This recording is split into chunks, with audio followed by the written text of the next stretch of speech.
والسلام على أشرف الأنبياء والمرسلين وعلى آله وصحبه أجمعين. سبحانك لا علم لنا إلا ما علمتنا إنك أنت العليم الحكيم. رب اشرح لي صدري ويسر لي أمري واحلل عقدة من لساني يفقهوا قولي. أما بعد، الحمد لله على نعمة الإسلام، الحمد لله على نعمة الإيمان, wa kafa biha min ni'mah. Alhamdulillah, segala puji bagi Allah Subhanahu wa taala yang mengumpulkan kita, mendudukkan kita, mempertemukan kita di tempat-tempat kebaikan yang semacam ini. Semoga apa yang kita lakukan membawa berkah untuk kita semua, membuka pintu rahmatnya Allah, membuka pintu ampunannya Allah, menjadikan kita hamba-hamba yang semakin hari semakin baik, menjadikan kita hamba-hamba yang semakin hari semakin ngerti, menjadikan kita setiap harinya menjadi hamba-hamba yang paham akan tujuan hidup kita, ngerti kemana kita akan kembali, dan bagaimana mempersiapkan perkara-perkara tersebut agar semua hal ini menjadi sebab kemaslahatan bagi kita di akhirat nanti. Tambah dekat kepada Nabi Muhammad SAW, tambah dekat dengan orang-orang mulia, tambah dekat dengan hamba-hamba solehnya Allah Subhanahu wa taala, sehingga kita akan dikumpulkan bersama mereka di dalam syurganya Allah Subhanahu wa taala. Kita akan membahas tentang perkara akhlak, ya, tentang perkara bagaimana muamalah kita kepada Allah, bagaimana muamalah kita kepada sesama, dan bagaimana muamalah kita bahkan terhadap diri kita sendiri. Kalau kita telah menyelesaikan kitab Uqudul Lijannya kita tentang keluarga sakinah, semoga kita semuanya juga dianugerahi keluarga-keluarga yang sakinah, keluarga yang harmonis, keluarga yang senantiasa tenang, keluarga yang tidak dicoba sama Allah Ta'ala dengan cobaan di luar batas kemampuan kita. Dan kita akan meneruskan dengan kitab Khuluquna, ya, ini juga bertahun-tahun nggak selesai-selesai karena dibacanya pas Ramadan aja, ya, karena dibacanya setiap Ramadan, ketemunya kitab Khuluquna sampai lupa bahkan. Sing di kitab sing warnane opo, kadung tak tekek nyelempit ning jero lemari, nggih Bu. Nggih. Jadi kitab Khuluquna kalau Ramadan kemarin kita menyelesaikan tentang khuluquna ma'allah, akhlak kita kepada Allah. Bagaimana biar sholat kita tambah bagus, bagaimana biar zikir kita tambah bagus, gimana caranya biar kita ini jadi hamba-hamba yang imannya juga semakin bagus, memperindah haliah ruh kita dengan Allah Subhanahu wa taala dengan menghiasinya dengan berbagai macam ibadah. Sholat malam, sholat berjamaah, zikir, sholawat, bacaan Al-Quran, puasa, dan lain sebagainya. Itu adalah akhlak-akhlak yang diajarkan sama Nabi Muhammad SAW, dicontohkan oleh beliau untuk menjadi tali penghubung yang indah antara kita dengan Allah Subhanahu wa ta'ala. Okay. Sekarang kita akan masuk ke dalam bab yang membahas tentang khuluquna ma'a ibadihi, akhlak kita bersama hamba-hamba Allah. Okay. Kalau yang punya kitab di halaman 12, okay. Yang kitabnya kelenderan digoleki dhisik. Kalau panggah ndak ketemu, tumbas malih. Okay. Jadi beli lagi. Ini kalau nggak salah di toko masih ada stok tapi nggak banyak, okay. Kalaupun memang istilahnya banyak yang belum punya, okay, atau banyak yang kepengen punya, nanti coba di list, saya pesankan lagi, okay. Di listkan, nanti saya pesankan lagi ke tempatnya Ustazah Halimah Lidrus. Karena kita pakai buku ini, kitab akhlak punyanya Habib Umar. Bahkan ini salah satu kitab yang pertama kali beliau karang, pertama kali beliau tuliskan, tapi karena waktu itu usianya Habib masih mungkin sekitar 17-18 tahun, masih pernikahannya beliau masih sangat awal sekali, belum punya modal yang banyak untuk mencetak dan lain sebagainya, maka buku ini disimpan sama beliau. Baru setelah dakwahnya beliau berkembang, beliau sudah gampang di dalam ekonomi dan lain sebagainya, baru buku ini dicetakkan. Dan salah satu murid beliau yang menerjemahkannya ke dalam bahasa Indonesia adalah guru kita, guru saya, yaitu Ustazah Halimah Alidrus. Di sini beliau mengatakan khuluquna ma'a ibadi, akhlak kita bersama hamba-hamba Allah. Akhlak kita bersama hamba Allah. Bagaimana cara muamalah kita kepada sesama. Kalau kita ngomongin tentang akhlak, gak ada yang lebih indah akhlaknya dibandingkan Nabi kita Nabi Muhammad Sallallahu Alaihi Wasallam. Oleh karena itu Allah Subhanahu Wa Taala mengatakan laqad ja'akum rasulun min anfusikum azizun alaihi ma anittum harisun alaikum bil mu'minina raufur rahim. Niki dibaca hampir setiap buku maulid, di awal itu mesti ayat ini diselipkan. Karena ayat ini bahas tentang kriterianya Rasulullah Shallallahu Alaihi Wasallam, sekaligus pujiannya Allah Ta'ala teruntuk khusus kepada Nabi Muhammad.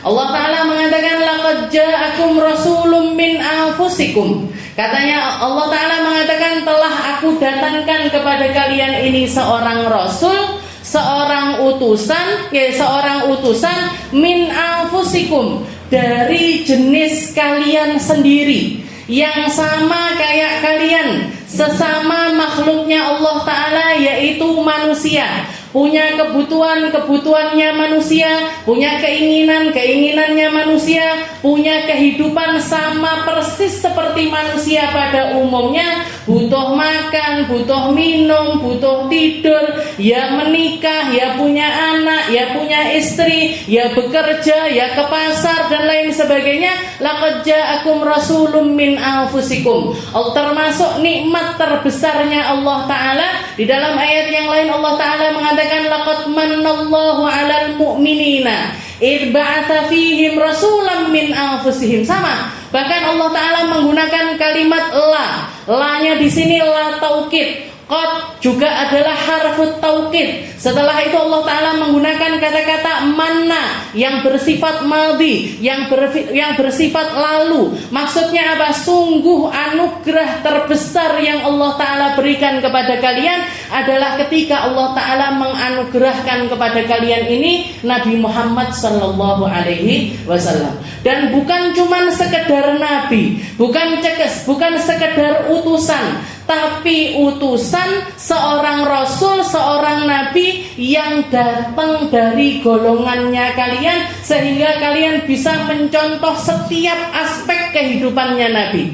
Gimana caranya muamalah sama Allah, gimana caranya muamalah sama anak kecil, gimana caranya muamalah sama orang dewasa, gimana caranya muamalah sama tetangga, gimana caranya muamalah. Di dalam setiap detail kehidupannya Nabi ada kesempurnaan, ada keindahan, diliputi dengan ridho dari Allah Subhanahu wa Ta'ala. Maksudnya apa? Ketika kita mencontoh sekecil apapun yang didatangkan sama Nabi Muhammad, maka di situ ada nilai pahala.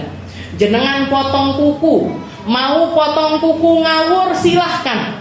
Tapi kita punya pilihan untuk motong kuku seperti yang diajarkan sama Rasul, seperti yang diajarkan sama Nabi Muhammad Sallallahu Alaihi Wasallam. Anjurannya Nabi kalau potong kuku itu kalau enggak hari Senin, ya hari Kamis, hari Jumat. Jangan pilih hari yang lainnya. Kalau jenengan misalkan ngelihat kuku wis dawa-dawa, milik tak ketoki, nggih. Dilihat harinya dino Minggu. Halah ndak apa-apa, salah milik ketok-ketok. Dapat pahala napa mboten? Ndak dapat. Nggih. Nggak dapat pahala. Tapi kalau nunggu besok lah hari Senin biar dapat pahala. Sekedar motong kuku Bu dapat pahala. Ditambah kalau kita motong kukunya seperti yang diajarkan sama Nabi, dari kanan dulu, dimulai dengan telunjuk, setelah itu tengah, setelah itu jari manis, setelah itu kelingking, habis itu kelingking yang kiri, jari manis, jari tengah, jari telunjuk, jempol, diakhiri dengan jempol sebelah kanan. Kalau kaki dari kelingking kanan ke kelingking kiri lurus, nggih. dari kanan ke kiri. Sekedar motong kuku jenengan dapat pahala. Nggih. Jenengan kalau setiap harinya pakai lotion, pakai minyak badan, rambut dan lain sebagainya, kalau diniatkan untuk ngikuti sunnahnya Nabi dapat pahala. Jenengan mah bikin nih napa? Celaan, nggih, pakai sebelah kanan dulu, habis itu sebelah kiri. Cuman kalau Nabi Muhammad celaannya itu mau tidur. Jenengan kan celaannya arep ning majelis. Arep kondangan celaan, nggih. Rasulullah celaannya mau tidur, nggih. Celaannya mau tidur sambil baca doa. Allahumma nawwir basari wa basirati. Ya Allah, mata ini mata yang saya pakai untuk ngelihat. Kasih cahayanya mata sekaligus cahaya mata hati saya. Nggih. Jadi sekedar pakai celak ada pahala, sikat gigi pahala, pakai pelembab bibir pahala. Nggih. Napa? Pakai istilahnya ngerawat wajah, ngerawat badan, ngerawat rambut. Kalau kita niatkan ngikuti sunnahnya Nabi, semuanya ada nilai pahala. Semuanya ada nilai pahala dari Allah Subhanahu wa Ta'ala. Itu hebatnya Nabi kita. Itu hebatnya kita sebagai umat Islam dianugerahkan sama Allah Ta'ala ini seorang Nabi yang sempurna di dalam setiap aspek kehidupannya. Sama anak-anak pendidikannya sempurna, hidupnya di keluarga sempurna, di luar keluarga juga sempurna, di dalam pertemanan sempurna, di dalam memimpin negara juga sempurna. Makanya Allah Ta'ala di dalam setiap buku maulid itu selalu dicantumkan ayat ini. Laqad ja'akum rasulun min anfusikum. Telah datang kepada kalian itu seorang rasul yang sejenis dengan kalian. Setelah itu yang dibahas sama Allah Ta'ala kriterianya. Tapi kriteria yang dibahas sama Allah Ta'ala bukan tentang nabimu yang sholatnya banyak. Meskipun memang sholatnya Nabi banyak. Nabimu yang puasanya banyak. Meskipun memang puasanya Nabi juga banyak. Nabimu yang sedekahnya banyak. Memang Nabi Muhammad sedekahnya banyak. Tapi itu enggak dibahas sebagai kriteria tertingginya Rasulullah Sallallahu Alaihi Wasallam. Tapi yang dibahas sama Allah Ta'ala, azizun alaihi ma'anittum. Seorang Nabi yang punya hati luar biasa indah. Sampai beliau mampu merasakan apa yang dirasakan oleh umatnya, bahkan berkali-kali lipat lebih besar. Hari azizun alaihi. Aziz itu artinya agung, bukan cuman sekedar besar. Kalau besar itu bahasa Arabnya kabirun. Misalkan Allah Ta'ala ingin mengatakan kabirun alaihi ma'anittum. Apa yang menimpa kalian terasa besar untuk Nabi. Tapi Allah Ta'ala bahkan menggunakan kalimat azizun alaihi ma'anittum. Agung. Perkara yang nimpa kalian berupa kesusahan, Nabi Muhammad berkali-kali lipat lebih susah.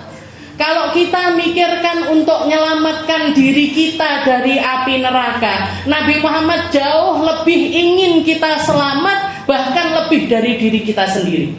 Nabi Muhammad ingin kita jauh dari neraka, kita ingin diri kita jauh dari neraka. Tapi Nabi Muhammad jauh lebih ingin kita jauh dari neraka. Makanya semuanya dikorbankan sama Nabi, semuanya diberikan sama Nabi. Kesempatan apapun yang beliau bisa masuk untuk menyelamatkan kita, beliau masuk di dalam perkara tersebut untuk menyelamatkan umat Islam. Kitanya aja yang kadang-kadang gak roh-roh. Kitanya aja yang kadang-kadang itu kita ini takut sama neraka. Kita ini takut untuk terjerumus ke dalam api neraka. Tapi kalau sudah suasana maksiatnya ini mendukung, artinya jangan suasana maksiatnya ini mendukung, konco ngejak gibah, enek baksone bisa, enek teh dinginnya bisa, rapopo engko panas ngademne KTS, gibah lagi, Padahal wanti-wantinya Nabi Muhammad tentang perkara gibah ini juga luar biasa. Tapi kita sering khilaf, khilaf lah, lupa lah, ndak ngono pakai nama-nama yang jadi dipercantik dengan nama-nama yang lainnya. Gibah syariah. Enek Bu ceritane gibah syariah niku. Jadi gibah ya gibah aja, gibah ya dosa-dosa aja. Tapi istilahnya enggak ada diplesetin dengan cara-cara yang semacam. Kita ini takut, ngomongnya takut, ngomongnya takut. Katanya takut, tapi apapun yang menjadi hal-hal penarik manusia menuju neraka, kita seringkali mengikuti arus-arus tersebut. Memilih untuk mengikuti arus-arus tersebut, tidak kuat pendirian di dalam mempertahankan prinsip-prinsipnya Nabi Muhammad SAW. Makanya kita kalau dibilang bisa merasakan kesusahannya orang lain, seberapa Bu? Seberapa kemampuan kita di dalam merasakan? Kita melihat saudara-saudara kita lebih dari 200 hari dibantai di Palestina. Apa yang bisa kita lakukan? Kemampuan seberapa yang bisa kita lakukan ini? Kalau Nabi Muhammad hadir, insya Allah budal Bu, bawa rombongan, bawa rombongan berangkat di istilahnya mereka akan ikut berperang semampu mereka. Awake dhewe sekedar untuk boikot perkara-perkara yang ada kaitannya dengan Israel, senyang-nyangan. Alah, mosok es krim siji tok melok nggawa bom nang gone kono. Masa minuman cuma 1 gelas aja. Jadi masih seringkali nawar tentang perkara-perkara yang semacam itu. Bahkan seringkali nggak peduli. Mayoritas malah bahkan sampai ke tingkat tidak memperdulikan tentang perkara tersebut. Kalau Nabi Muhammad azizun alaihi ma anittum, apa yang nimpa kalian Nabi Muhammad merasakannya ribuan kali lebih hebat. Setelah itu kriteria yang kedua juga yang dikatakan oleh Allah Ta'ala, harisun alaikum. Harisun alaikum, sangat menginginkan kalian untuk jadi orang baik, sangat menginginkan kalian untuk selamat, sangat ingin menyelamatkan kalian menuju surganya Allah Subhanahu wa Ta'ala. Makanya perkataannya Nabi Muhammad, ya ayyuhan nas qulu la ilaha illallah tuflihu. Wahai manusia, ucapkan la ilaha illallah, kalian akan selamat, kalian akan sukses, kalian akan diselamatkan menuju surganya Allah Subhanahu wa Ta'ala. Itu Nabi Muhammad. Al-harisun alaikum bil mu'minina raufun rahim. Dan Nabi Muhammad itu sangat penyayang, sangat pengertian, sangat perhatian, sangat kasih dengan hamba-hamba muslim yang lainnya. Sampai kalau bisa saya ibaratkan, Nabi Muhammad itu Bu, di dalam perhatiannya, di dalam kedermawanannya, di dalam perkataan indahnya, kalau orang butuh 1 sama Nabi dikasih 1000. Kalau orang butuh 10 dikasih 1.000.000. Orang butuh 100 dikasih triliunan atau bahkan mungkin miliaran. Ini Nabi Muhammad SAW. Apa yang beliau bisa persembahkan, apa yang bisa bikin orang senang, apa yang bisa menyelamatkan orang, dipakai semuanya sama Nabi. Ketika para sahabat ditanya tentang akhlaknya Rasulullah SAW, Nabi Muhammad itu akhlaknya itu gimana sih? Nabi Muhammad itu akhlaknya seperti apa? Jawabannya para sahabat, innahu ajwadu minar rihil mursalah. Innahu ajwadu bil khairi minar rihil mursalah. Nabi Muhammad itu lebih rahmat, lebih dermawan di dalam memberikan kebaikan, bahkan lebih indah dibandingkan ar-rih al-mursalah. Ini ar-rih mursalahnya melok nih. Tahu jenengan rih mursalah? Angin sepoi-sepoi. Nabi Muhammad itu lebih ngademin dibandingkan angin. Nabi Muhammad itu lebih terasa nyaman ketimbang angin yang sedang bertiup. Kalau kita orang Indonesia, tentang nikmat angin ini tidak terlalu terasa. Tapi kalau orang-orang Arab, perkara angin ini sangat terasa Bu bagi mereka. Saya ingat sekali waktu saya pulang dari Hadramut, saya 2 tahun tinggal di Hadramut, wes kangen sama angin yang semacam ini, sudah sangat kangen dengan angin yang semacam ini. Waktu saya duduk di musola pondok saya di Pondok Dalwah di Raci, Pasuruan, Bangil, Nopo, Surabaya ini terkenal panas, tapi angin itu masih ada. Waktu saya duduk ada angin kayak gini nih, lumayan kencang, spontan itu yang keluar dari lisan kita, di Hadramut itu nggak ada angin kayak gini, di Hadramut itu nggak ada angin yang semacam ini, tapi angin rauhaniyah itu jauh lebih terasa di sana ketimbang di sini. Jadi Nabi Muhammad itu ketika para sahabat ditanya, Nabi Muhammad itu orang kayak apa sih? Innahu ajwadu bil khairi minar rihil mursala. Beliau itu jauh lebih menyejukkan ketimbang angin yang bertiup. Nggih. Angin itu Bu kalau bertiup, pilih-pilih yang diangini napa mboten? Wong kae rada beliau ke sana. Moh aku angine moh kena kono moh nggih, yang sana aja yang baik-baik tak parani nggih, atau sana yang sholatnya bagus diparani nggih, oh yang sana yang di dalam muamalah sama Allah Ta'alanya bagus diparani. Enggak Bu, ndak pilih-pilih, semuanya kena nggih. Mau kecil, mau dewasa, mau tua, mau banyak maksiat, mau enggak banyak maksiat, mau indah perangainya, mau enggak indah perangainya, mau birrul walidain, mau bakti sama orang tua apa enggak bakti sama orang tua, mau durhaka sama suaminya apa enggak durhaka sama suaminya, mau ngomongnya baguskah, ngomongnya jelekkah, semuanya kena angin. Angin kalau bertiup semua orang kena angin tersebut. Seperti itulah Nabi kita Nabi Muhammad Sallallahu Alaihi Wasallam, sangat ringan di dalam ucapannya, di dalam pengeluaran hartanya, di dalam kedermawanannya. Rasulullah itu luar biasa sampai nggak bisa ditolok dengan akalnya manusia. Pernah Rasulullah keluar dari rumahnya, Nabi Muhammad ini pernah keluar dari rumahnya. Niat hati, keinginan hatinya itu pengen ke pasar, belanja baju. Siap uang di sakunya beliau 8 dirham. 8 uang perak, 8 keping uang perak. Kalau zaman sekarang itu mungkin uang setara 400 ribuan. Jangan ke toko bawa duit 400 ribu mau beli baju dapat mau mboten? Kalau di El Sagab insya Allah dapat. Jadi 400 ribu yang dibawa sama Nabi Muhammad. Nabi Muhammad bawa uang 400 ribu, niatnya mau beli baju. Niatnya beliau mau beli baju. Ketika sebelum masuk pasar melihat ada orang minta-minta. Melihat ada orang minta-minta, diambil 2 dirham sama Nabi, dikasihkan sama orang tersebut. Jadi kelong 50.000 Bu. Jadi sedekahnya Nabi enggak 500 rupiah, 1.000, 5.000, 2.000, 50.000 dikasihkan sama orang tersebut. 2 dirham dikasihkan. Tinggal 6 dirham. Tinggal 6 dirham. Ketika masuk pasar melihat ada anak kecil nangis. Ketika di pasar kelihatan ada anak kecil nangis, perempuan. Ternyata dia adalah budaknya orang yang istilahnya budaknya seseorang. Ditanya sama Nabi, kamu itu kenapa kok nangis? Iya, saya disuruh belanja sama tuan saya. Saya disuruh belanja sama tuan saya, uangnya hilang.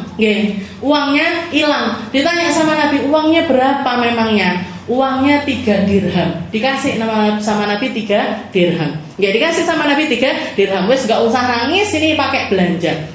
Dan dia adalah seorang budak Bu. Budak itu di bawahnya pembantu. Kalau pembantu asisten rumah tangga itu masih dibayar. Kalau budak itu nggak pakai dibayar, tapi dia miliknya tuannya. Apapun yang diinginkan tuannya untuk orang tersebut terjadi. Istilahnya jadi punyanya tuan tersebut. Bahkan kalau dia mati mewarisi. Istilahnya hartanya si budak ini 100% jadi milik tuannya. Jadi hartanya, dirinya, kehormatannya semuanya punyanya tuannya. Jadi ditenangkan sama Nabi, dikasih uang 3 dirham tersebut, disuruh belanja. Disuruh belanja sama Nabi. Sisa berapa Bu? Tinggal 3 dirham. 3 dirham ini ibarat 150.000-an. Tinggal 150 ribuan. Yang pertamanya beliau punya pilihan untuk beli harga 400.000, otomatis harus punya cuman dengan harga 150.000. Nawar sana, nawar sini, nawar sana, nawar sini, akhirnya dapat. Akhirnya dapat baju tersebut. Sudah dikantongi sama Nabi, dibawa sama Nabi, mau pulang beliau. Di tengah jalan kelihatan ada ketemu sama seorang muslim yang miskin sekali. Ketemunya apa Nabi? Assalamualaikum ya Rasul. Ya Rasul lagi ngapain? Belanja. Saya belanja. Beli apa ya Rasul? Beli baju. Enaknya ya Rasul bisa beli baju. Nah kamu kenapa? Kamu pengen apa? Saya juga pengen beli baju tapi nggak punya uang. Katanya Nabi Muhammad, kayaknya ukuran kita hampir sama. SPN dikasihkan bajunya sama Rasulullah Sallallahu Alaihi Wasallam. Pulang nggak bawa apa-apa Bu. Belum sampai di situ saja. Ketika beliau perjalanan pulang, keluar dari pasar, di perjalanan pulang, ketemu si anak perempuan budak ini tadi dengan belanjaannya macam-macam. 150.000 kalau buat baju mungkin 1 lembar. Tapi kalau sayur, mayur, bawang, brambang dan lain sebagainya ini bisa berkantong-kantong. Ditanya kamu kenapa lagi kok nangis? Sudah belanjaan, bawa belanjaan segini banyaknya kok masih nangis? Katanya si anak ini, iya ya Rasul, tapi saya udah telat pulang. Ini mesti nanti nyampe rumah saya dihajar sama tuan saya. Ini mesti nyampe rumah nanti saya dimarah-marahin sama tuan saya. Ya sudah, tak ternemule. Ayo saya antarkan pulang. Digandeng sama Nabi, diantarkan pulang. Rumahmu mana? Sana ya Rasul, dekat toh. Jalan lagi. Mana rumahnya? Sana, dekat. Dekatnya itu ngelewati lembah, ngelewati sungai, naik gunung, naik jauh sekali jalan. Bagi orang desa ini kan ngoten. Saya pernah istilahnya di daerah agak gunung sana. Di mana rumahnya? Celak mriko nih.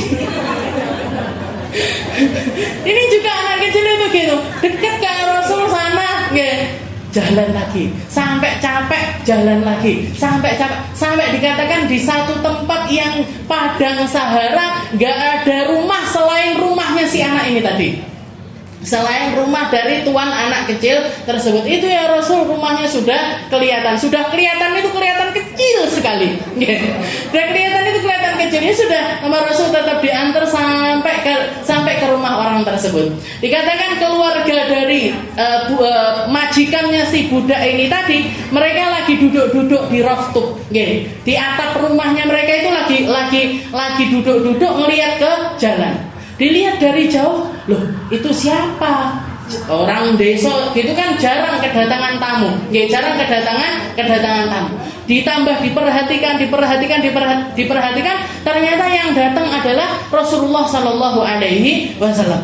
Nabi Muhammad ke rumah kita, Nabi Muhammad mendatangi rumah kita, senang semuanya sak rumah. Sama siapa yang bawa? Sama budak kecilnya kita, budak perempuan kita yang bawa Rasulullah Sallallahu Alaihi Wasallam. Akhirnya sak rumah ini tadi sepakat, satu rumah ini sepakat. Nanti kalau Nabi Muhammad mengucapkan salam, ojo dijawab.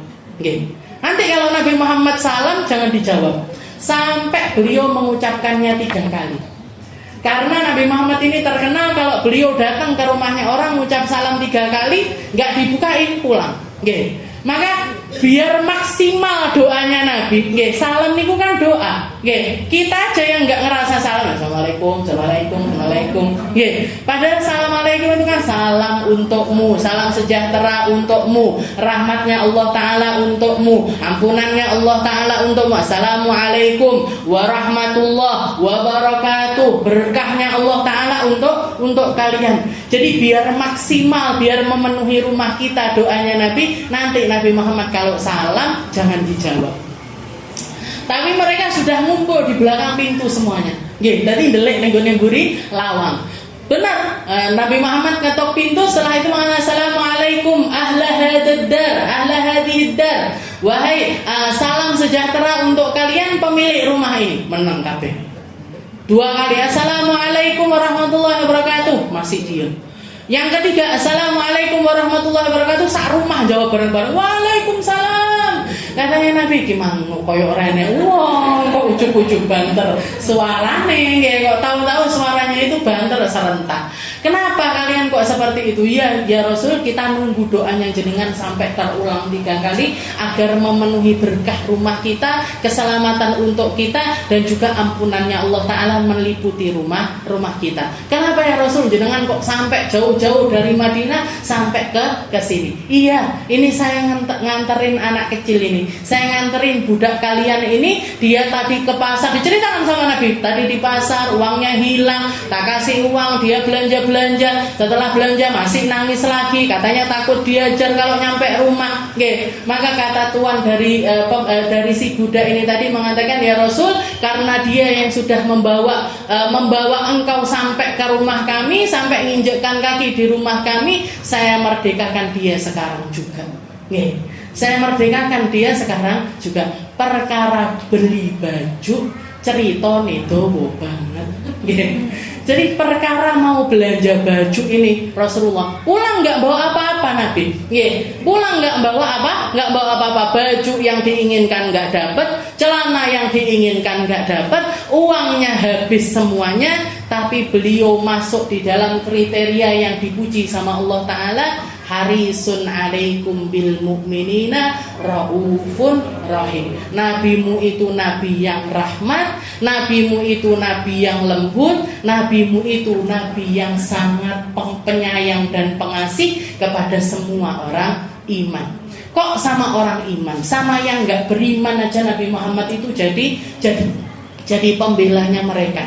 Di dalam salah satu hadis Nabi Muhammad mengatakan, mandolama dhimmiyan, barang siapa yang mendolimi orang kafir, orang non muslim yang ada di bawah penjagaannya umat Islam, yang mendolimi mereka, ngambil hartanya mereka, mencela mereka, menghinakan mereka, berbuat perkara-perkara yang enggak baik terhadap mereka, fa ana hajijuhu yaumal qiyamah. Katanya Nabi, saya yang akan jadi pembelanya mereka nanti di hari kiamat. Mereka ini bukan orang-orang yang selamat. Mereka ini bakalan masuk ke dalam neraka. Mereka ini bakalan dibakar sama Allah Ta'ala. Tapi kalau sudah ada kedzaliman antar satu sama lain, Nabi Muhammad tetap akan menjadi seorang hakim yang adil di antara mereka. Ana hajijuhu yaumal qiyamah. Katanya Nabi, saya yang akan jadi pembela mereka nanti di hari kiamat. Ini nabinya kita, Bu. Ini rasulnya kita. Makanya kita ini kedatangan Nabi. Kita ini punya Rasul. Kita ini punya tauladan. Kita ini punya seseorang yang bisa kita tirukan di dalam segala aspeknya. Tapi kenapa kok kita jadi orang yang semacam ini? Kalau di rumah bawaannya horor, anak-anaknya wedi, bojone yo wedi. Iki lek aku jawabi omongane bojoku sak kecap, dijawabi 100 kecap. Horor niki Bu, horor, bojone wedi, anake wedi nggih. Jadi istilahnya Rasul kita, Nabi kita ini adalah Nabi yang luar biasa rahmatnya. Sama anak kecil, sama orang dewasa, apalagi sama anak kecil. Sama anak kecil Rasulullah nggak tegaan. Walaupun dia anak perempuan ini adalah seorang budak, Rasulullah nggak tega untuk membiarkan dia istilahnya pulang sendirian dengan bawa belanjaan yang sekian banyak, dan dibantuin bawain belanjaannya itu juga dibawain sama Rasulullah Shallallahu Alaihi Wasallam. Makanya kita perlu membenahi akhlak kita tentang sesama kita. Salah satu akhlak yang pertama yang dikatakan di dalam kitab Khuluquna, qala al-muallif rahimahullah taala wa nafa'na bi ulumi fid dharain amin, nuhibbu likulli 'abdin amana billahi ma nuhibbu li anfusina.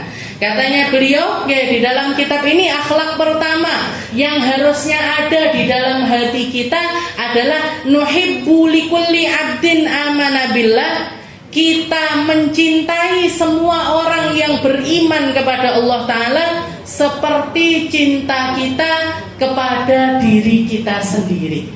Apa yang kita inginkan untuk kita, harusnya kita perlakukan orang lain dengan hal yang sama.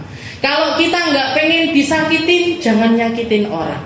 Kalau kita nggak suka dicemooh, jangan nyemooh orang. Kalau kita nggak suka dipetututin orang, tahu jenengan dipetututin, dijambrutin, istilahnya dipelengosi orang, jangan melengos sama orang. Kalau nggak mau ditolak sama orang lain, jangan nolak orang. Jadi di hadisnya Nabi, kalau istilahnya teks hadisnya Nabi Muhammad itu mengatakan, la yu'minu ahadukum hatta yuhibba li akhihi ma yuhibbu li nafsi. Katanya Nabi Muhammad, minal khair. Jadi tidak sempurna iman kalian sampai kalian pengen apa yang terjadi kepada kalian itu di dalam kebaikan, pengen juga kalian berikan kepada orang lain. Kamu berikan hal yang, kalau kita namu sama orang pengennya disambut nopo ditolak, disambut. Maka kalau ada tamu datang ke kita sambut semaksimal mungkin. Kalau kita datang ke satu kondangan atau kita datang dapat undangan dari orang lain, kita dapat undangan dari orang lain, kita kan pengennya datang jamuannya enak, ngobrol bisa enak, ngomong bisa enak, suasananya enak. Maka ketika kita bikin undangan, ciptakan suasana yang sama seperti itu. Ciptakan suasana yang sama seperti itu. Kita pengennya jamu orang lain dengan makanan-makanan yang enak. Kita kalau makan enak di rumahnya orang senang apa mboten? Senang. Maka kalau orang datang ke rumah kita, jamu dengan makanan yang nikmat. Makan yang nikmat itu enggak harus mahal, Bu.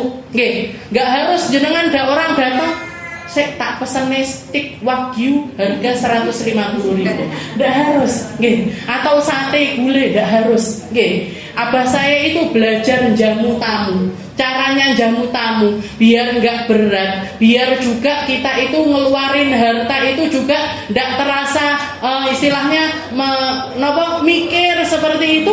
Beliau belajarnya itu ketika beliau datang dijamu sama keluarganya Gresik, sama keluarganya Habib Abu Bakar As-Segaf Kutub Gresik. Karena abah saya dekat sama cucunya Habib Abu Bakar, dan sekarang yang mangku acara di sana itu namanya juga Habib Abu Bakar bin Ali bin Abu Bakar. Jadi beliau itu abah saya itu belajar jamu tamu dari ibunya Habib Abu Bakar. Katanya abah saya datang namu waktu itu entah ada acara apa takziah apa gimana, beliau datang ke rumahnya Habib Abu Bakar. Setelah ngobrol-ngobrol, dijamu kopi, dijamu roti dan lain sebagainya, tahu-tahu beliau ini ketika abah saya mau pulang, uminya itu bilang, jangan pulang dulu, tamu Tulungagung jangan pulang. Orangnya itu mungkin tamunya sekitar orang 20 atau 25 orang, banyak gitu, 20-25 orang. Jangan pulang dulu, jangan pulang dulu. Dikira abah saya paling nanti dijamu orang Arab kan, kalau jamu sate, gulai, enggak. Istilahnya bayangannya abah saya seperti itu, tahu-tahu yang keluar nih apa? Sak piring nasi kerawu, yang tahu nasi kerawu. Tapi nasi kerawu nih, yang tahu nasi kerawu yang enak itu kan orang Gresik sendiri. Kalau kita orang Tulungagung mungkin pecel yang enak kita tahu, yang enak di sana, yang di sana. Kalau sate yang enak sana. Gado-gado yang enak sana. Yang tahu itu. Kalau kita orang Gresik nggak ngerti ini warung sing enak endi. Datang ke warung mungkin bisa dapat yang enak, bisa dapat yang nggak enak. Belum tentu restoran bagus itu enak, belum tentu restoran sederhana itu nggak enak.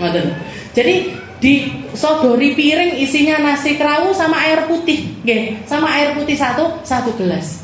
Kata abah saya, gini loh, kalau ada tamu-tamu dadak, biar kita ini nggak merasa terbebani yang gimana-gimana, kasih aja seperti ini. Kasih aja seperti ini. Tamu jauh itu yang penting wareg, tamu jauh itu yang penting dapat kenyang. Ditirukan sampai sekarang sama abah saya. Dari abah saya turun ke kita. Pernah kita kedatangan tamu rombongannya Abi Ihya Pujon, Ustadz Ihya Haromen, kiai besar yang ada di Pujon sana. Satu rombongan datang ke rumah, jenengan tahu jam berapa? 5:30 pagi. Arep masak opo, mau beli di warung belum ada yang buka, akhirnya udah kita pesenkan pecel yang kita tahu enak rasanya, diarah ke Al Azhar sana, arah ke daerah Samsat itu, kita belikan itu, orangnya dihitung orangnya berapa, kita belikan nasi pecel sama teh panas. Saput, sudah selesai. Cemilan itu ada bagus, nggak apa-apa. Jajan-jajan itu ada nggak apa-apa. Istilahnya ada bagus, nggak apa-apa. Nggak apa-apa. Pokoknya orang tamu jauh itu yang penting kenyang. Apalagi 5:30 pagi. Insya Allah belum sarapan. Jadi lapar kok nikmat makanannya. Dan kita lihat ketika sudah selesai itu beliaunya pulang, nggak ada yang nggak habis nih. Jadi sak bungkus niku nggak ada yang ndak habis. Laki perempuan tak kabeh kok. Habis semuanya. Berarti keterima. Kita pun, saya di rumah itu punya rutinan, Bu. Rutinan malam Sabtu Kliwon ada, rutinan Rabu malam juga ada ibu-ibu sekarang ini. Yang penting apa? Yang penting keterima. Umi saya itu paling ngeluarin kolak. Kalau nggak gitu tahu bumbu. Kalau nggak gitu, kalau untuk yang Rabu malam dan disesuaikan porsinya, ibu ibu-ibu ini makannya dikit-dikit, nggih. Makannya dikit-dikit sak mangkok kecil, nggih. Yang penting habis, nggih. Nanti kita tahunya keterima apa ndak itu dari sisanya. Kok banyak sisanya? Oh, berarti jangan diulangi lagi. Kalau nggak banyak sisanya, nanti di-repeat itu. Nggih, berarti nanti diulangi lagi menu yang sama itu tadi. Begitu juga malam Sabtu Kliwon Ibu. Bapak-bapak itu setiap bulan, setiap 8 dino sekali itu rata-rata 250 orang sampai 300 orang. Kita ngelihatnya juga gitu. Oh, kalau habis-habis berarti keterima. Berarti nanti diulangi lagi menunya. Kalau banyak yang nggak habis, nggih. Misalkan kita mengeluarkan lodeh, nggih. Lodeh bapak-bapak ini nggak terlalu favorit nih. Ya, ini banyak sisanya. Jadi nggak diulangi lagi. Nah, ibu-ibu seneng, nggih. Lodeh sama apa kayak jenengan halal bihalal kemarin niku, nggih. Itu ibu-ibu keterima itu seneng. Bapak-bapak nggak seneng niku. Nggih. Jadi seperti itu caranya jamu tamu. Kalau kita senang dijamu orang dengan baik, maka jamulah orang dengan baik. Jamulah orang dengan baik. Ngomong yang baik, bicara yang baik, muamalah dengan cara yang baik, itu akhlaknya Rasulullah Shallallahu Alaihi Wasallam. Jadi di sini Nabi Muhammad pakai kata-kata la yu'minu ahadukum hatta yuhibba li akhihi ma yuhibbu li nafsi. Kita mungkin nggak bisa cinta sama orang lain kayak cinta kita kepada diri kita sendiri, itu nggak mungkin. Kita mencintai orang lain setara dengan cinta kita kepada diri kita sendiri, itu nggak mungkin. Tapi kalau kita mencintai atau suka, jadi memberikan kepada orang lain seperti kita pengen orang lain memperlakukan kita seperti itu semua orang bisa melakukannya. Jadi tinggal pilihannya mau apa enggak. Mau apa enggak. Kita itu pilihannya mau senyum apa mau medudut, mau ngomong yang baik apa mau ngomong enggak baik, mau ngasih atau mau enggak ngasih, mau memberikan kesan baik atau memberikan kesan yang tidak baik. Itu terserah kita. Ngomong itu kita punya pilihan. Ini omongan yang pengen saya omongkan ini menyakitkan.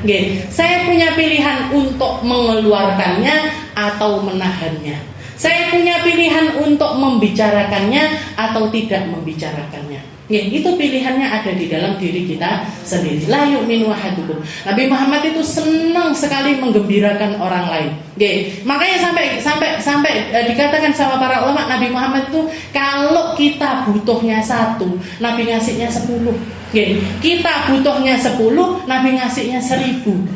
Karena saking indahnya cara Nabi di dalam memberikan perkara tersebut.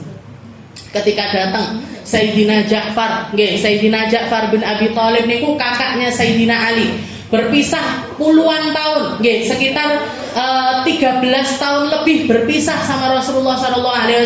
Padahal gurunya dekat sekali sama Nabi di Mekah. Tapi beliau harus pisah karena Sayyidina Ja'far ini pindah ke Habasyah, pindah ke Ethiopia. Setelah dengar Nabi Muhammad hijrah ke Madinah, beliau nyusul Nabi Muhammad untuk hijrah ke Madinah. Momennya atau datangnya Sayyidina Ja'far ini nepati dengan Fathu Khaybar, kemenangan Nabi di peperangan Khaybar. Perang Khaybar itu termasuk perang yang luar biasa besar. Harta ghanimah yang didapat sama Nabi Muhammad itu banyak sekali. Bahkan meruntuhkan satu kerajaan, yaitu kerajaannya Sayyidah Sofiyah, kerajaannya istrinya Nabi Muhammad SAW. Dan kita jangan lihat caranya Nabi Muhammad di dalam menyelamatkan harga diri dari keluarga raja ini. Rasulullah caranya sangat luar biasa. Begitu dikalahkan, istilahnya kekaisaran di Khaybar itu runtuh, otomatis semua keluarga yang dulunya keluarga bangsawan jadi budak semuanya. Harta yang ada di Khaybar yang dulu milik perorangan sekarang jadi miliknya umat Islam.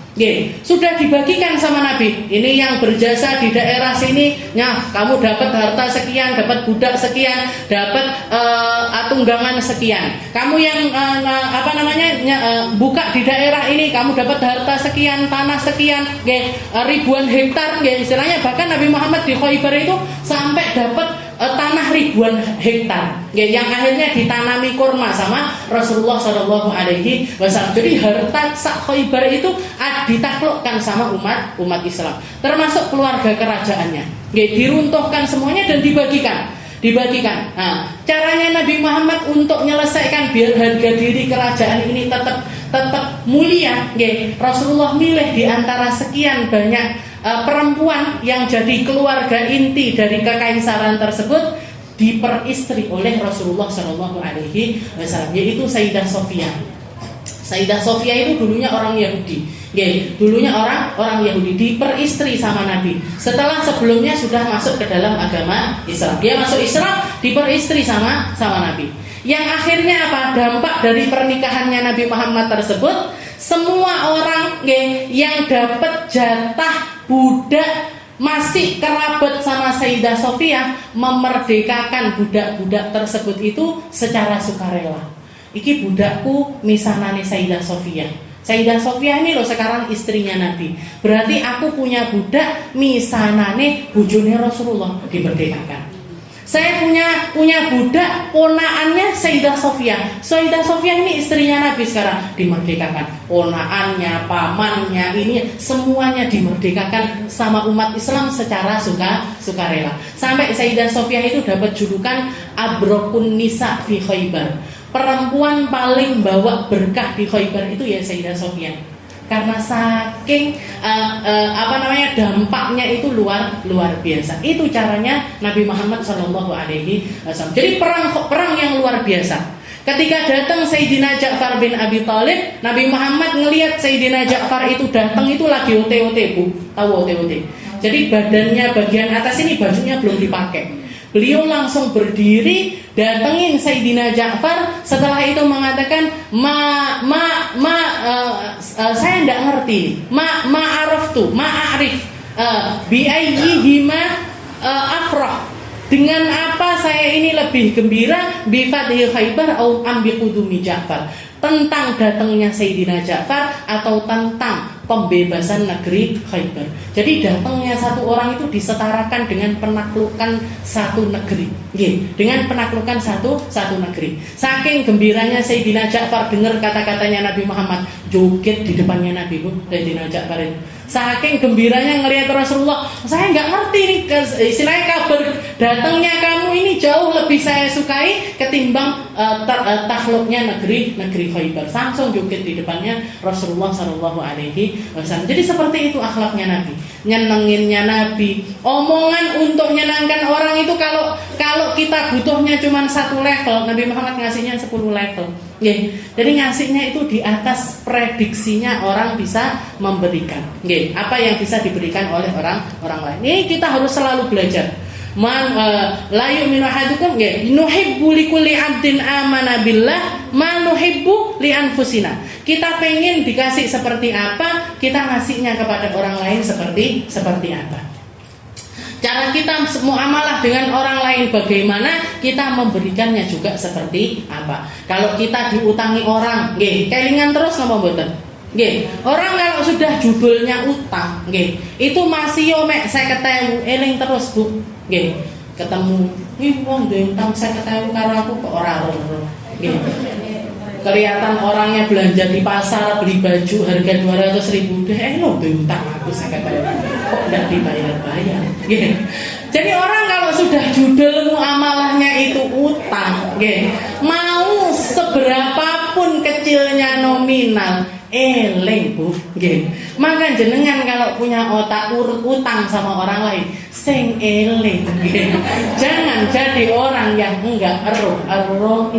Jangan jadi orang yang masa bodoh. Lah nek 50.000 dia lo enggak butuh, dia lo orang kaya, dia lo ekonominya enak, masih orang sekaya apapun kalau judulnya utang, panggah kelingan.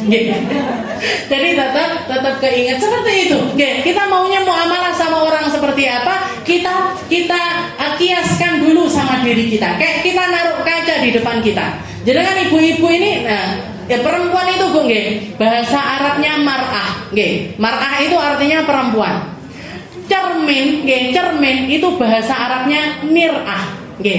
Mar'ah perempuan, mir'ah cermin. Nggih. Kenapa kok seperti itu? Katanya para ulama li'annal mar'ah wal mir'ah tau'amatan. Katanya para ulama karena perempuan sama cermin itu gandeng, enggak bisa dipisahin. Nggih. Saya buka, kalau dibuka nih di sidak nih kita mesti ada cerminnya satu-satu. Nggih. Cuman tas saya enggak ada cerminnya. Jadi tapi pakainya HP. Podo aja. Jadi perempuan sama cermin itu kayak nggak bisa dipisahkan. Maka jenengan pakai cermin itu untuk perkara yang lebih daripada apa yang bisa dia berikan. Jangan mek dingin delok alisku miring apa ndak. Eyelinerku wis bener apa ndak. Bibir pun jebret apa ndak. Jangan cuma gitu aja.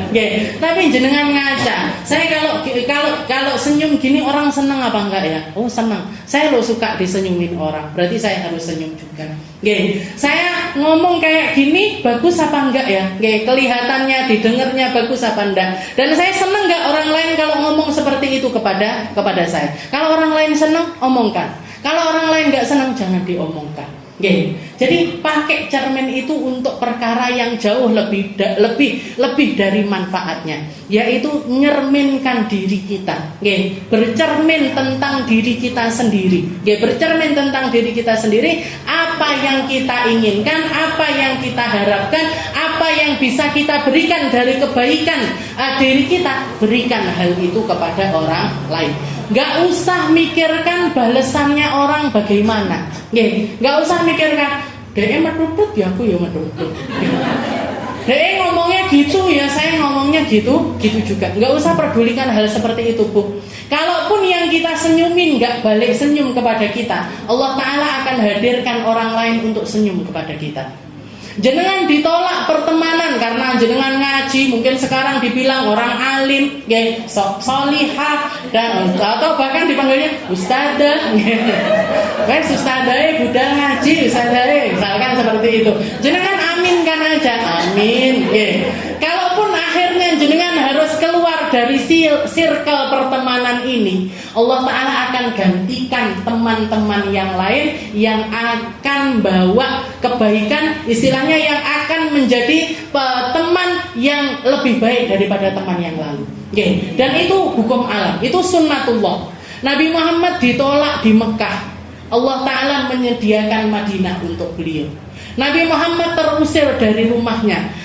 Di Madinah ribuan orang berebut untuk ditinggali rumahnya oleh Rasulullah SAW. Nabi Muhammad di Mekah kata-katanya nggak didengarkan. Ribuan orang di Madinah bahkan berlomba-lomba untuk sekedar rumahnya diucapkan salam oleh Nabi Muhammad SAW. Itu sunnatullah, Bu. Kita bahkan kalau misalkan kita dikeluarkan dari teman-teman ataupun lingkungan-lingkungan yang nggak baik seperti ini berarti kita diselamatkan untuk kita masuk di dalam tempat yang lebih baik daripada sebelumnya. Nggak akan ada penyesalan. Jadi berbuat baik itu nggak akan pernah ada penyesalan, nggak akan ada yang dirugikan, nggak akan bikin kita terpuruk, nggak akan bikin kita terhina, bahkan akan diangkat dan diangkat terus oleh Allah Subhanahu wa Ta'ala. Jadi abaikan aja. Jadi kalau misalkan orang nggak istilahnya nggak membalas kebaikan kita, tidak sesuai dengan harapan kita di dalam balasan mereka ataupun respon-respon mereka, abaikan aja. Abaikan saja. Yang penting kita tetap jadi orang yang baik. Nuhibbu li kulli abdin amana billah ma nuhibbu li anfusina. Kita cintai orang lain seperti kita mencintai diri kita sendiri. Atau paling tidak kita berikan apa yang terbaik dari kita karena kita pun ingin orang lain memberikan yang terbaik kepada kita. Dan balasan itu kalau di dunia kita tidak mendapatkannya, Allah Ta'ala akan menyiapkan balasan yang berkali-kali lipat lebih indah di surganya Allah Subhanahu wa Ta'ala. Itu akhlak yang pertama. Setelah itu akhlak yang kedua adalah nashfaqu alaihim wa narhamuhum. Senantiasa penuh kasih, penuh sayang kepada semua orang. Sayangi semua orang, kasihi semua orang. Yang penting jangan mengasihi suaminya orang. Tapi kalau sekedar istilahnya tidak berbuat buruk kepada mereka, itu memang wajib. Ini jangan sampai salah ini. Jadi masalah kasih sayang ini kepada semua orang ini harus ada kecualinya, kecuali suami orang, ataupun yang nggak mahram sama kita. Karena perempuan punya batas-batasannya, punya batas-batasan di dalam syariat yang Allah Taala aturkan untuk kita. Tapi Nabi Muhammad itu sayang sama semua orang, laki, perempuan, perempuan Rasulullah sayang kepada mereka, baiat mereka, mengucapkan salam, istilahnya mengucapkan salam kepada mereka dan merespon apapun yang menjadi keluh kesahnya mereka. Bahkan dikatakan setiap sholat, setelah selesai sholat 5 waktu, Rasulullah selalu pergi ke safnya perempuan, setelah itu nanya kepada mereka, alakun hajat, ada yang punya hajat, ada yang punya istilahnya ada yang meninggal nggak di antara kalian, nanti saya akan ziarah ke mereka, ada yang sakit nggak, nanti tak jenguk, ada yang butuh apa, bahkan sampai ke tingkat ada yang butuh curhat, ayo tak dengarkan curhatannya, ada yang mimpi sesuatu, nanti saya dengarkan cerita dari mimpimu. Sekedar cerita mimpi pun direspon sama Rasulullah SAW. Itu kalau sudah sama perempuan itu Rasulullah luar biasa. Tapi tetap nggak pernah salaman, nggak pernah istilahnya dua-duaan sama perempuan dan lain sebagainya, itu semuanya tetap dihindari karena itu adalah aturan syariat. Tapi Rasulullah sayang sama mereka, sama perempuan, sama budak, bahkan budak-budak yang merasa bahkan dirinya sendiri nggak punya harga, merasa berharga ketika dekat sama Rasulullah SAW. Ada seorang laki-laki Badui, bukan budak tapi laki-laki Badui, laki-laki gunung, namanya Zahir. Nama laki-laki tersebut adalah Zahir. Orangnya kering, kurus, kecil, hitam, matanya rodok mendolo, terus istilahnya maaf giginya nggak rata. Pokoknya semua hal yang bisa dicela dari orang ada di situ. Si Zahir ini tadi. Jadi orang kalau kelihatan orangnya seperti itu kan biasanya ngeremehkan, nggak nganggap dan lain sebagainya. Dikatakan Zahir ini orang Badui, tapi punya akhlak yang luar biasa dan dekat sama Rasulullah SAW. Bahkan dikatakan Nabi Muhammad nyuruh Zahir ini untuk jadi pemimpin sholat di daerahnya. Jadi pemimpin sholat di daerahnya. Dikatakan Zahir ini ketika dia datang ke Madinah, datang ke pasar belanja. Ketika lagi belanja, tahu-tahu dari belakang ini ada seorang laki-laki meluk. Dipeluk dari belakang. Katanya Zahir, dipeluk, habis itu matanya ditutup. Matanya ditutup. Setelah itu laki-laki tersebut mengatakan, ayo tebak siapa aku. Ayo tebak siapa aku. Katanya Zahir, gimana saya nggak tahu wahai Rasul, kalau wangi tubuhmu sudah tercium bahkan dari 100 meter. Saya itu tahu dari wangimu, dari lembutnya tanganmu, dari palukanmu. Saya sudah tahu persis bahwasanya itu adalah engkau ya Rasul. Setelah itu Rasulullah mengatakan, man yashtari minni abdi. Ayo kita takdal lagi. Si Zahir ini saya jual. Siapa yang mau beli budak saya? Namanya Zahir. Ayo siapa yang mau tawar-menawar kepada saya? Dan sak pasar diem semuanya. Setelah dilepas sama Nabi, katanya Zahir, ya Rasul, wong koyo aku iki payu piro. Jadi budakmu aja nggak ada yang mau beli saya ya Rasul. Ngelihat muka saya aja orang-orang semuanya sudah mencemooh, semuanya sudah menghinakan. Apa katanya Nabi? Walakinnaka indallahi ghalin ya Zahir. Wahai Zahir, kamu boleh nggak punya harga di antara manusia, tapi hargamu bernilai tinggi di sisi Allah Subhanahu wa Ta'ala. Jadi itu istilahnya akhlaknya Nabi Muhammad SAW kepada manusia, kepada semua orang Nabi Muhammad rahmat, kepada semua orang Nabi Muhammad kasih, kepada semua orang Nabi Muhammad mau mendengarkan. Bahkan kita, istilahnya makanya kita ini beruntung punya Nabi Muhammad. Meskipun gak sezaman sama Nabi, gak ketemu langsung sama Nabi, gak bisa bertatap muka sama Nabi, tapi curhatkan semuanya kepada Nabi Muhammad SAW. Jangan cari hiburan tentang Nabi, cari hiburan apapun yang berkaitan dengan Nabi. jenengan cari jalan-jalan untuk punya sambungan dengan Rasulullah Sallallahu Alaihi Wasallam, jenengan akan diperhatikan, jenengan akan didekatkan, jenengan akan dipeluk, jenengan akan selalu ada, hadir dan dapat perhatian dari Rasulullah Sallallahu Alaihi Wasallam. Seperti itu Nabi Muhammad. Nashfaqu alaihim wa narhamuhum.